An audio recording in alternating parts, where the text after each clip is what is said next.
Welcome back to Soccer AI GOAT podcast. Get ready for tactical insights, strategy performances, what-if scenarios. Let's kick off. I'm Jake. And I'm Sophia. We've got quite the collection here on Lionel Scaloni. Everything from, old match reports from his Deportivo days right through to tactical breakdowns of Argentina's World Cup win. Yeah, it's a lot to dig into. What's really fascinating, what we're going to delve into today, is this incredible transformation.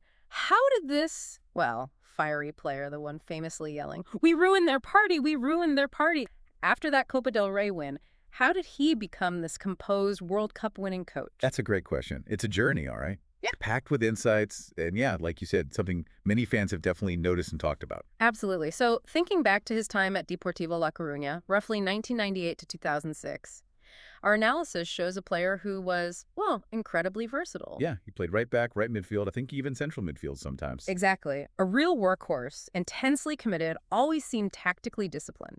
Though maybe not the most technically gifted, Yeah. but the effort was always there. Oh, definitely. And let's be honest, that passion sometimes spilled over. He picked up his fair share of yellow cards, didn't he? He certainly did. Big combative.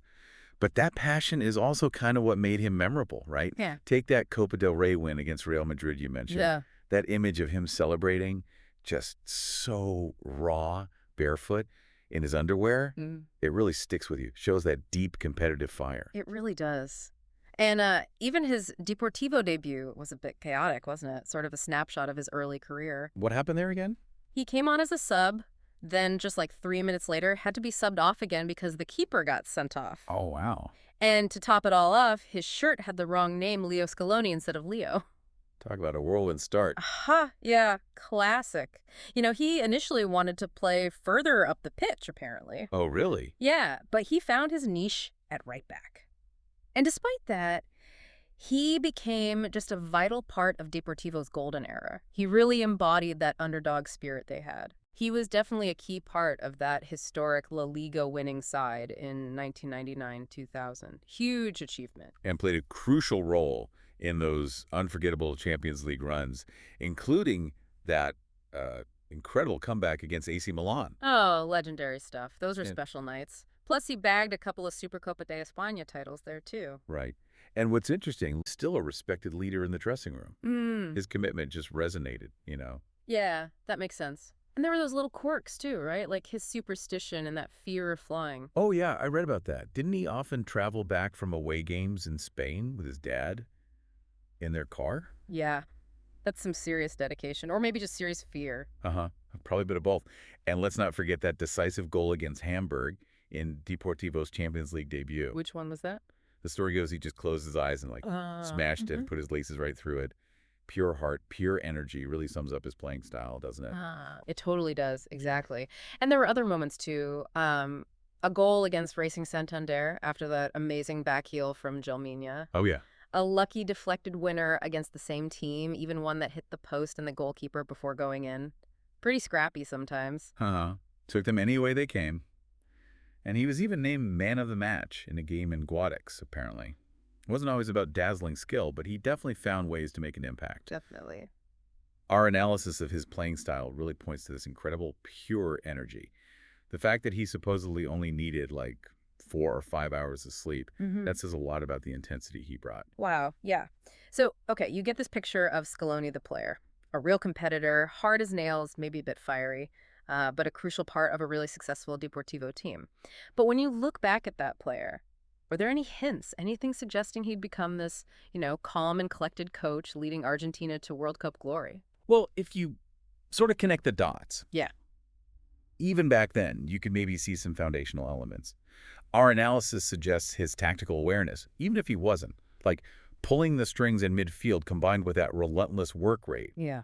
It hinted at a deeper understanding of the game's demands. That's a good point. He knew what it took to compete. Right. And he even wore the captain's armband for Deportivo in several matches, didn't he? Oh, yeah, that's true.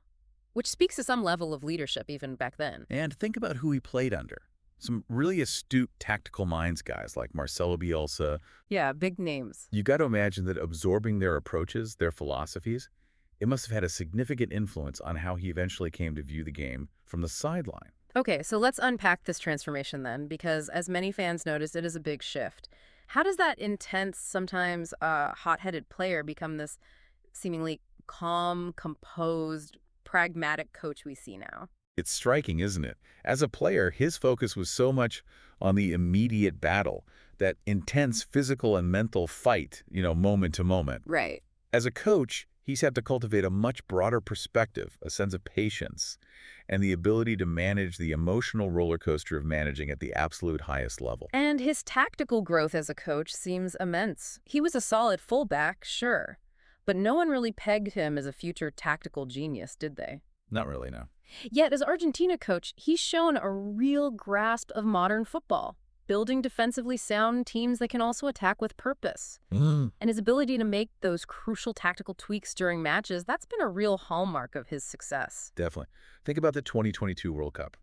That tactical flexibility he showed, especially after that shock defeat to Saudi Arabia, Yeah, that was a moment. introducing new players, changing formations, those were bold moves that ultimately revitalized the whole team. And his man management, his ability to connect with players, that seems to have evolved significantly too. As a player, he was one of the lads. As a coach, he's built this incredible team spirit. He earned the trust of key players, especially Messi. Absolutely crucial.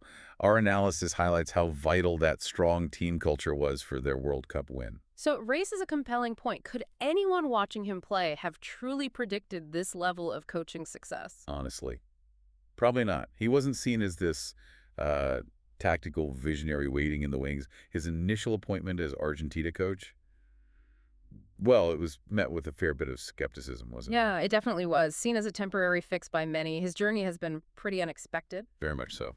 Let's look at some key coaching moments then. He was part of Jorge Sampaoli's staff at Sevilla and then with Argentina at the 2018 World Cup.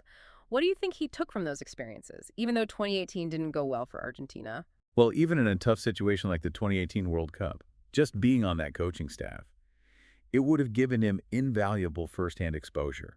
The pressure, the tactical details, the sheer scale of international management.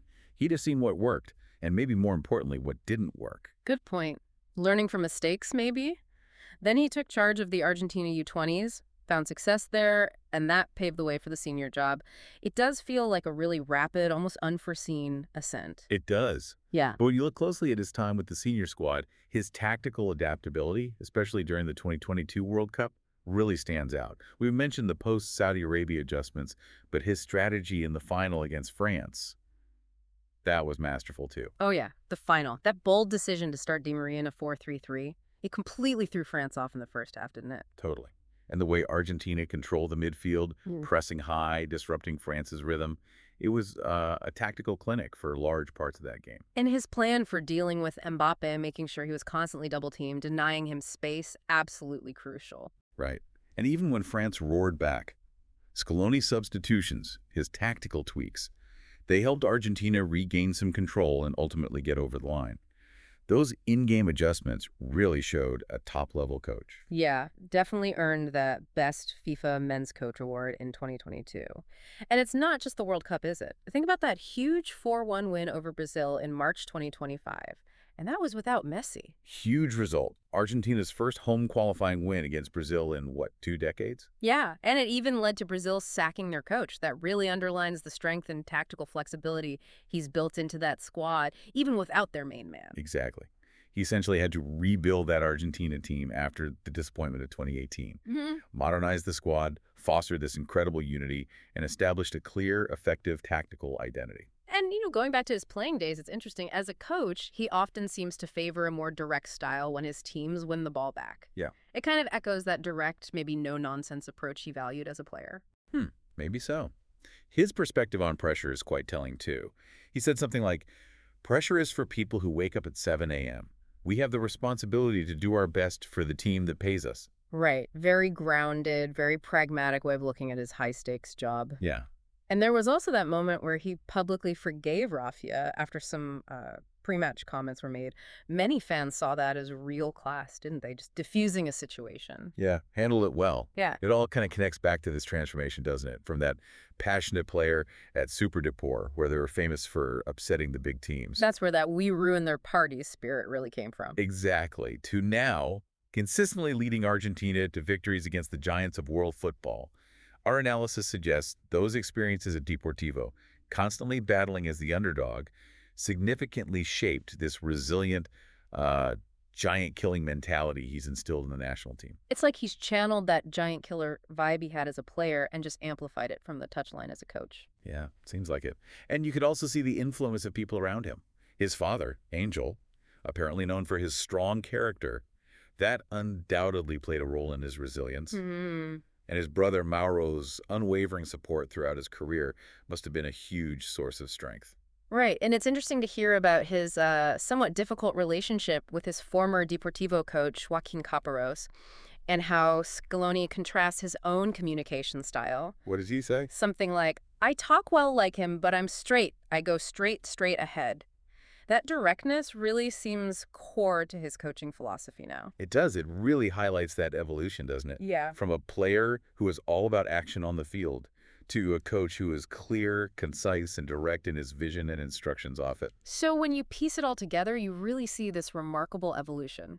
Lionel Scaloni, the passionate, determined player who gave his all for Deportivo, has transformed into this tactically sharp, emotionally intelligent, and ultimately World Cup winning coach for Argentina. Yeah, the key takeaways really are his incredible adaptability, his growth as a leader, and just his continuous ability to learn and evolve. He wasn't necessarily pegged for greatness, either as a player or a coach, yet he's reached the absolute pinnacle of the sport from the sidelines. It really makes you think, doesn't it? Consider how Scaloni's experiences as this versatile, hardworking, and yeah, sometimes fiery player.